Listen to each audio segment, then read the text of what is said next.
धीमहि तन्नो लक्ष्मी प्रचोदयात्। ओम ब्रह्मा बराविष्ट क्रांतिकारी भानु शशि भुवनेश्वरो गुरुर्ष गुरु शुक्रो शनि राहु केतु सर्वे ग्रह शांति करा बंधु जयंती मंगला काली बालिका को धात्री स्वाहा में चतुष्षष्ठी योगी भो नमः। अपने पुत्रों का विधान ओम पितृ देवता भो नमः। हम वास्तु पुरुषाय नमः। अश्य देवता समर्पयामि। दोनों हाथ इकट्ठे कीजिए।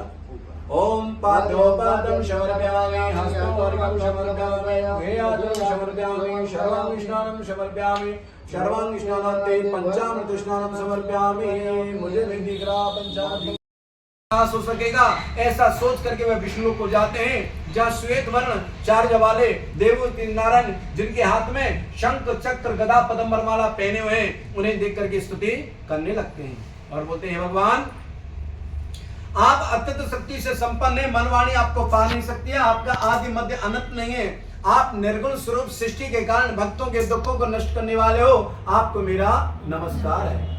इस प्रकार की स्तुति सुनकर के भगवान श्री विष्णु मुस्कुरा कर कहते हैं नारद जी आपका जिस भी काम के लिए आवाहन हुआ है आप निसंकोच होकर मेरे को बताइए। तो भगवान से नारद जी हाथ जोड़ कहते हैं प्रभु आप अंतर्यामी हो, घट घट के ज्ञात करने वाले हो, भला मैं आपसे क्या छुपा सकता हूँ, आप मेरी मन की व्यथा को देखिए। तो भगवान श्री विष्णु कहते हैं नारद जी आप अपने मुखारबिंद से मुझे बताइए, मैं सुनना चाहता हूँ। तो नारद जी ने कहा भगवान मृत्यु लोक में अनेक योनि जन्म में प्राय मनुष्य अपने अपने कर्मों से बहुत दुख पा रहे हैं, यदि आप उस पर दया रखते हो तो बताइए उन मनुष्यों के सारे दुख थोड़े से प्रयत्न करने से कैसे दूर हो सकते हैं। तो भगवान श्री विष्णु कहते हैं कि नारद जी मनुष्यों की भलाई के लिए तूने बहुत अच्छी बात पूछी है, मैं तुमसे प्रेम भाव होकर के भगवान सत्यनारायण के व्रत के बारे में बताता हूँ। उनका भगवान उस व्रत का क्या फल है, क्या विधान है, किस दिन करना चाहिए, कृपा करके विस्तार से मुझे बताइए। भगवान कहते हैं नारद जी दुख शोक आदि को दूर करने वाला, सभी स्थानों पर विजय करने वाला है, भक्ति और श्रद्धा के साथ किसी भी दिन धर्मपरायण होकर के संध्या के समय में भगवान सत्यनारायण कथा करानी चाहिए, जिसमें नैवेद्य केले के फल, शक्कर, शहद, घी, दूध, दही, गेहूं का चूर्ण इत्यादि कोई भी फल लें, मगर चूर्ण का प्रसाद भगवान को अति प्रिय माना जाता है। और शाम को भगवान का कीर्तन करते हुए समय व्यतीत करें। मृत्यु लघु लघु उपाय है जिससे अल्प समय में अल्प धन का मान प्राप्त होता है। इति श्री सत्यनारायण खंडे व्रतदायामः प्रथम अध्याय संपूर्ण। बोले सत्यदेव भगवान की जय। श्री कृष्ण गोविंद हरे मुरारी, हे नाथ नारायण वासुदेवा, विनती हमारी सुन लो मुरारी, हे नाथ नारायण वासुदेवा। द्वितीय अध्याय में आगे कहते हैं पूर्व काल में काशी नगरी में एक अत्यंत निर्धन ब्राह्मण थे, भूखताप से दुखी, रोजाना दर दर पर ब्राह्मण भिक्षा मांगते थे, अपने परिवार का गुजर बसर करते थे। नमो नमः राधे तो बड़ी भागनी कौन तपस्या तीन लोग दारण तरण सो तेरे आधीन। श्री राधा कृष्णाय नमो नमः। प्रथम पूज प्रभु आप ही पूर्ण की जो काज, सिंह चढ़े दुर्गा मिले गरुड़ चढ़े भगवान, बैल चढ़े भोले मिले पूरण की जो कान, सदा भवानी दाहिनी और सन्मुख रहे गणेश, पंचदेव रक्षा करे ब्रह्मा विष्णु महेश। राधे मेरे स्वामी और मेरा दे जी को दास, जन्म जन्म मोए लीजियो श्री वृंदावन को वास। राधे मेरी मात है और पिता मेरे घनश्याम, इन दोनों के चरण में मेरा कोटि कोटि प्रणाम। पुष्पांजलि अर्पण करो और ग्रहण करो भगवान, कृपा दृष्टि राखियो शरण पड़ेगी लाज। बाबा कृपा दृष्टि राखियो शरण पड़ेगी लाज। हनुमत कृपा दृष्टि राखियो शरण पड़ेगी लाज। सत्य नारायण नारायण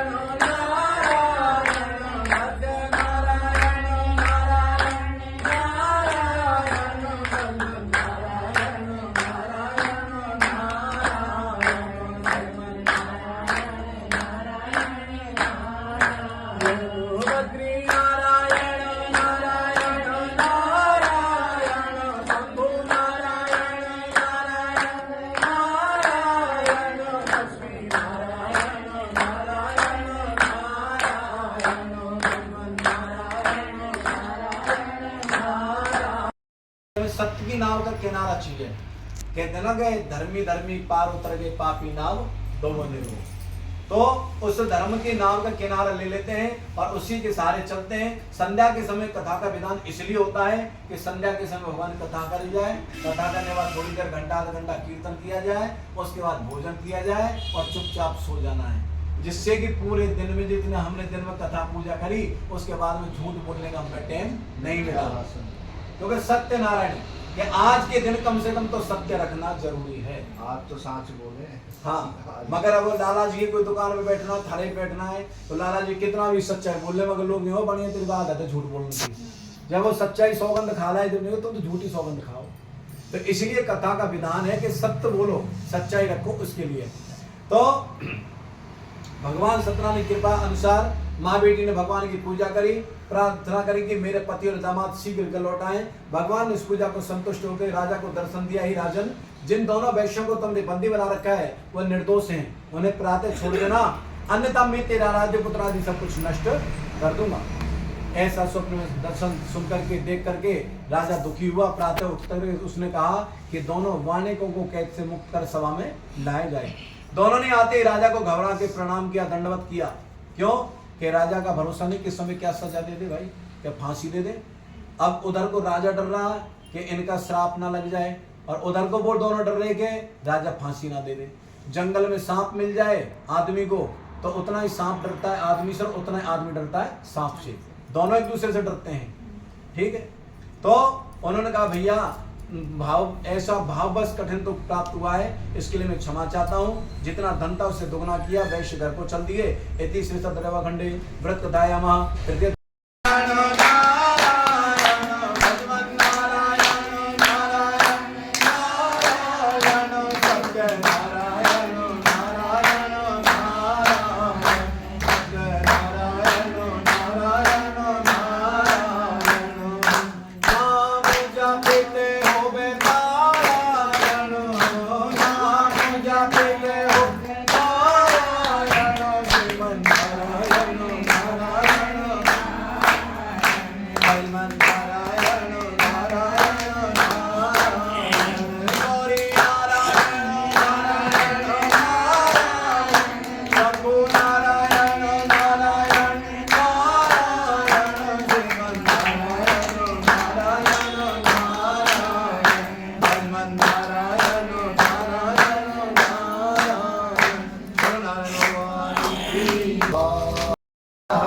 सुताय स्वाहा, हे श्री नंदनाय स्वाहा।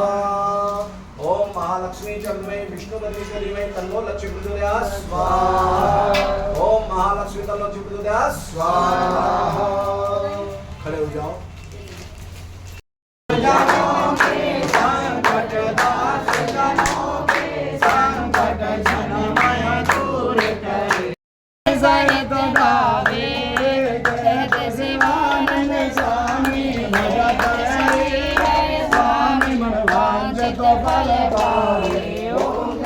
जगदीश हरे, जय जगदीश हरे, स्वामी जय जय कृपा करो भगता। ओम जय जगदीश हरे, तुम हो दया गोचर सबके प्राणपति, प्रभु सबके दयापति। किस वेद मिलो दया में कैसे, शरण में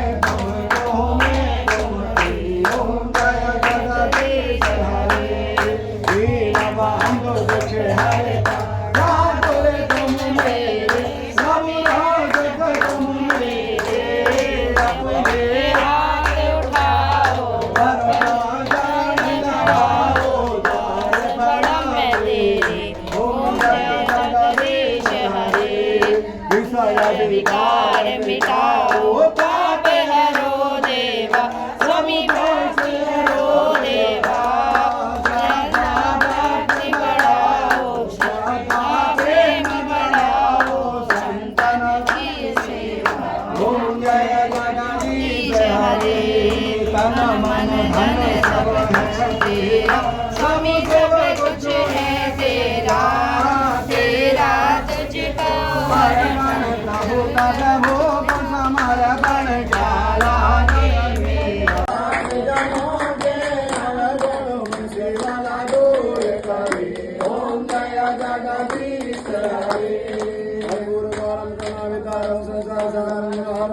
शदावशंतं भट्टारंदे भवं भवानी शतं नमामि। ओम शांति शांति शांति शिव शांति भवतु।